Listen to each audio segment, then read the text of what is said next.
ongoing thing.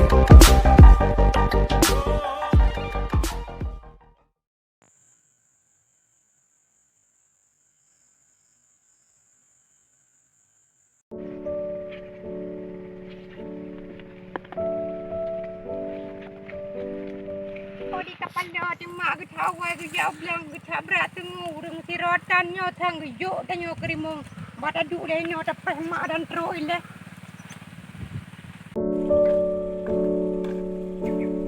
Rumah ni hai. Ya, cewek. Tak tadi lah kau.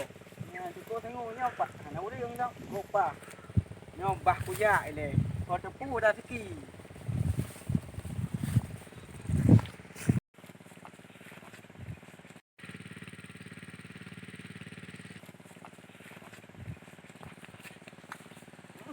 Masuk.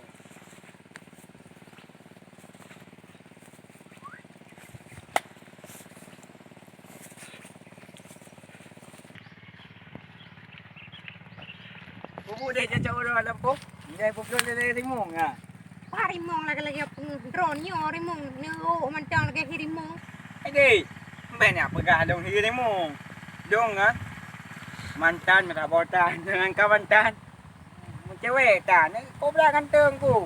Nak lagi bayan dia ah. Lugo kanteng. Cewek minta botan. Maka dia enggak kena. Satu pu kadang nak rezeki gitu. Aduh abangnya yang kankan tu pergi ah. Mana yang kongkon ni? Kau yang nana ada begasang perasaan dong buat ada dulu mana? Lagi pening kita dua aja. Yang betul nak pergi abang hai. Itu dia abang begas. Mana ni abang muli? Kau bela. Kau ni kata di buno. Kau ni pernah ada dulu.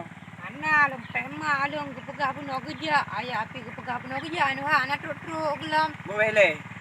Nak kerja ayah ni mang gede ada buno dua ada. Ana kedua le duk di nang Kau dalam. bentu.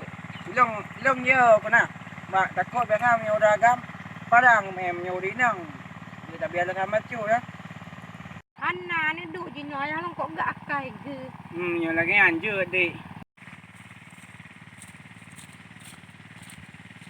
Ai, kau buat yang mana?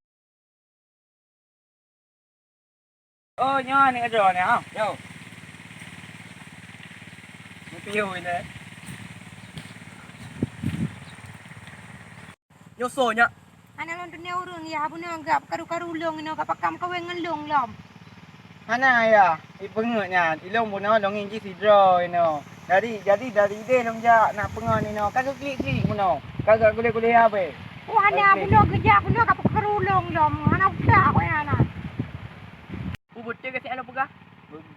Betul ya. Dina betul, saya bukan salah. Ana ya. Buno nak terro ni. Tu kalan ani ada ni pegah buno. Kau gak akai balai. Nak gak akai ni mung. Oh, bi kalau kari mung ka? Ya ya kemudian kelang parang bako.